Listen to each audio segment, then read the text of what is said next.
Hello and welcome to today's discussion. In this video, we will explore the rise of Anura Kumar Dissanayake, also known as AKD, as Sri Lanka's new president. This is not just an important event for Sri Lanka but also for the entire South Asian region, especially India. We will dive into the significance of his election, historical and political context, and most importantly, the implications this development has for India. नमस्कार और आज के चर्चा सत्र में आपका स्वागत है। इस वीडियो में हम श्रीलंका के नए राष्ट्रपति अनुरा कुमार दिसानायके, जिन्हें एकेडी के नाम से जाना जाता है, के उदय पर चर्चा करेंगे। यह न केवल श्रीलंका के लिए बल्कि पूरे दक्षिण एशिया, विशेष रूप से भारत के लिए महत्वपूर्ण घटना है। हम उनके चुनाव के महत्व, ऐतिहासिक और राजनीतिक संदर्भ और सबसे महत्वपूर्ण बात, इस विकास का भारत पर क्या प्रभाव होगा, इस पर गहराई से नजर डालेंगे। तो चलिए शुरू करते हैं।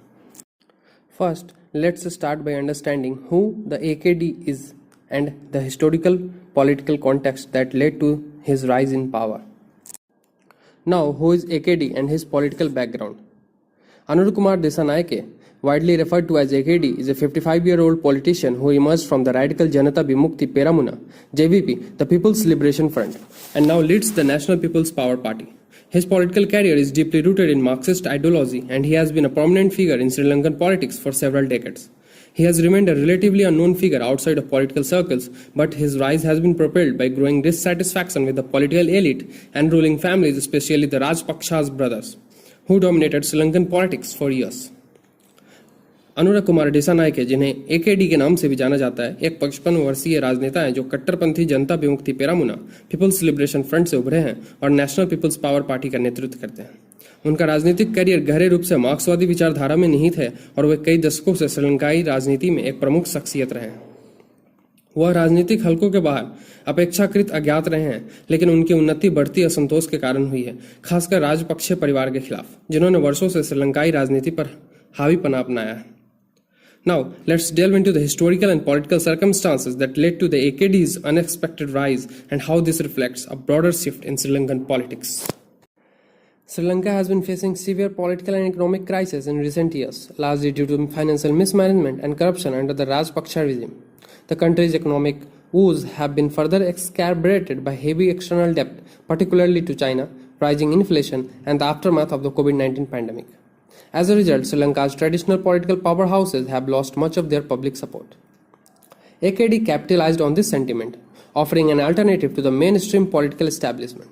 His anti-corruption stance, emphasis on social welfare, and his opposition to neoliberal economic policies such as those imposed by the IMF resonated with many voters.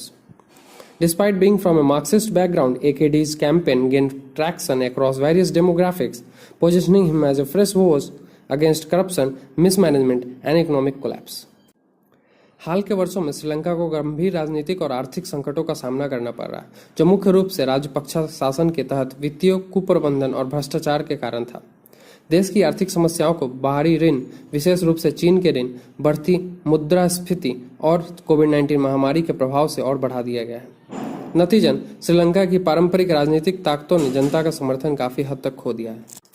एकेडी ने इस भावना का लाभ उठाया और मुख्य धारा के राजनीतिक प्रतिष्ठान का एक और विकल्प पेश किया। भ्रष्टाचार विरोधी रुख, सामाजिक कल्याण पर जोर और आईएमएफ द्वारा लगाए गए नव उदारवादी आर्थिक नीतियों का विरोध कई मतदाताओं के साथ गूंजा।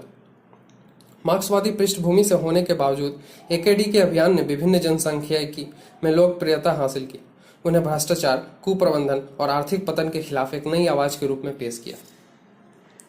Now that we have covered the background of AKD and the circumstances surrounding his election, let's explore the possible implications for India. What does this mean for bilateral relations, regional stability, and India's strategic interests? Let's now start with the first implications for India in the form of bilateral relations and strategic opportunities. AKD's rise could present India with opportunities to research its relations with Sri Lanka, which have been strained in recent years due to Sri Lanka's growing ties with China under the Rajpaksha regime. AKD's more neutral stance and his ideological differences from previous regimes could provide India with a window to enhance diplomatic and economic ties while reducing Chinese influences in the region. India can potentially leverage this situation by offering economic aid, investment, and security cooperation. एकेडी का उदय भारत के लिए श्रीलंका के साथ अपने संबंधों को पुनर्स्थापित करने का अवसर हो सकता है, जो हाल के वर्षों में राजपक्षे शासन के तहत श्रीलंका के चीन के साथ बढ़ते संबंधों के कारण तनावपूर्ण रहे हैं। एकेडी का तटस्थ रुख और उनकी विचारधात्मक भिन्नता पिछले शासन से भारत को कूटनीतिक और आर्थिक संबंधों को बढ़ाने का अवसर दे सकती है, जबकि क्षेत्र में चीनी प्रभाव को कम कर सकती है। भारत इस स्थिति का लाभ उठाकर आर्थिक सहायता, निवेश और सुरक्षा सहयोग प्रदान कर सकता है। Now, let's look at the another implications in the form of economic cooperation. Given Sri Lanka's ongoing financial crisis, AKD's presidency offers India a chance to step in and assist economically, potentially through soft loans, infrastructure projects, and trade agreements. This would not only help stabilize Sri Lanka, but also increase India's influence in the region. However, AKD's opposition to IMF and neoliberal policies might complicate this process, as Sri Lanka's dependency on international financial institutions could limit its options. Sri Lanka के मौजूद वित्तीय संकट को देखते हुए एकेडी की अध्यक्षता भारत को आर्थिक रूप से मदद करने का एक मौका देती है, संभवतः सॉफ्ट लोन, बुनियादी ढांचा, परियोजनाएं और व्यापार समझौतों के माध्यम से। इससे न केवल श्रीलंका को स्थिर करने में मदद मिलेगी, बल्कि इस क्षेत्र में भारत का प्रभाव भी बढ़ेगा। हालांकि आईएमएफ और नौ उदारवादी नीतियों के खिलाफ एकेडी का विरोध इस प्रक्रिया को जटिल बना सकता है, क्योंकि अंतर्राष्ट्रीय वित्तीय संस्थानों पर श्रीलंका की निर्भरता इसके विकल्पों को सीमित कर सकती है। Now let's focus on the third implication, that is in the form of Tamil rights and ethnic diplomacy. AKD has been vocal about protecting the rights of Tamils in Sri Lanka, an issue that is of great importance to India due to its own Tamil population, particularly in Tamil Nadu. Any positive steps by AKD to improve the situation for Tamils in Sri Lanka could strengthen India-Sri Lankan relations and reduce ethnic tensions that have historically affected the bilateral relationships. एकेडी ने श्रीलंका में तमिलों के अधिकारों की रक्षा के बारे में मुखरता दिखाई, जो कि भारत के लिए बहुत महत्वपूर्ण मुद्दा है, विशेष रूप से तमिलनाडु में भारत की अपनी तमिल आबादी को देखते हुए। श्रीलंका में तमिलों की स्थिति को सुधारने के लिए एकेडी द्वारा उठाए गए किसी भी सकारात्मक कदम में भारत श्रीलंका मजबूत हो सकता है और उन जातीय तनावों को कम किया जा सकता है जिन्होंने ऐतिहासिक रूप से द्विपक्षीय संबंधों को प्रभावित किया है। These were the key opportunities for India. However, with every opportunity comes a set of challenges and risks. Let's now discuss the potential downside of this. Let's explore the first challenges in form of anti-IMF and anti-neoliberal stance. AKD's opposition to the IMF and neoliberal economic policies could create challenges for India, which is aligned with global financial institutions. If AKD refuses to cooperate with IMF, Sri Lanka could experience further economic instability, indirectly affecting India's investments and trade relations with the island nation.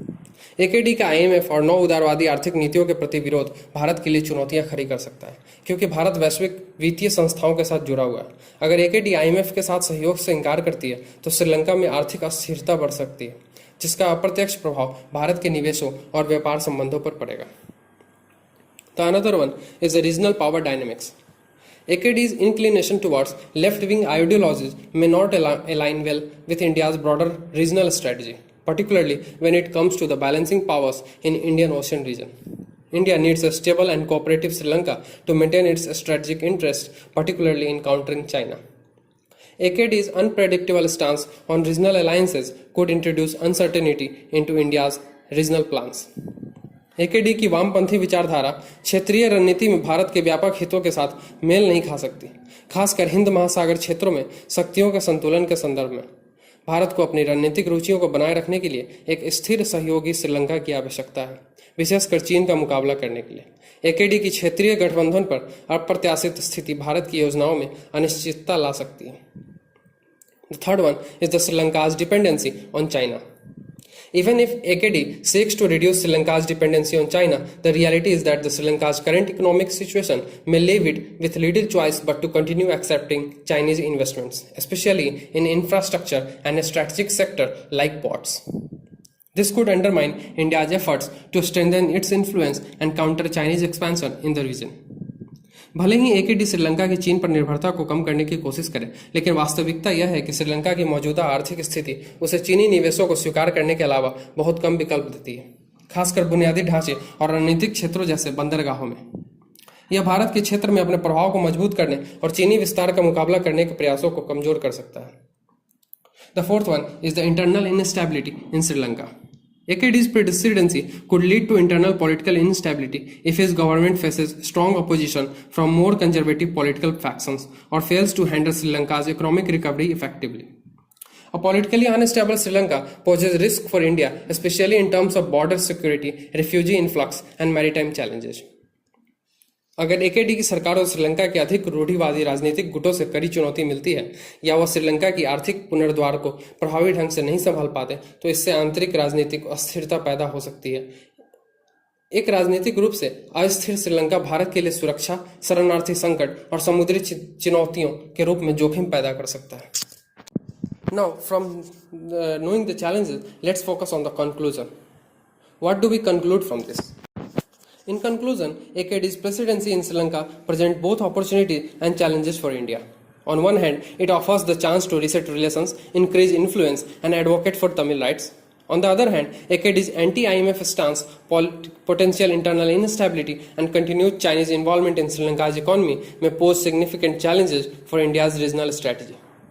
India will need to carefully navigate these complexities to maintain a beneficial relationship with its island neighbor. अंत में श्रीलंका में एकेडी का राष्ट्रीय पद भारत के लिए अवसरों और चुनौतियों दोनों का प्रस्तुत करता है। एक और यह संबंधों को पुनर्स्थापित करने, प्रभाव बढ़ाने और तमिल अधिकारों की वकालत करने का मौका देती है, तो दूसरी ओर एकेडी का आईएमएफ विरोधी रुख, आंतरिक अस्थिरता की संभावना और श्रीलंका की अर्थव्यवस्था में चीन की निरंतर भागीदारी भारत की क्षेत्रीय रणनीति के लिए महत्वपूर्ण चुनौतियां पैदा कर सकती है। इन जटिलताओं से निपटने के लिए भारत को सावधानीपूर्वक आगे बढ़ने की आवश्यकता होगी ताकि वह अपने द्वीपीय पड़ोसी के साथ लाभप्रद संबंध बना सके। Thank you so much. जय हिंद, जय Bharat. If you found this video informative, please like, share and subscribe to Legal Card for more in-depth legal analysis. Till then, thank you so much. अगर आपको ये वीडियो अच्छा लगा तो प्लीज़ लाइक करें, share करें और लीगल कार्ड को सब्सक्राइब करें ताकि हम ऐसे ही आपके लिए आगे से वीडियो लाते रहें। तब तक के लिए शुक्रिया।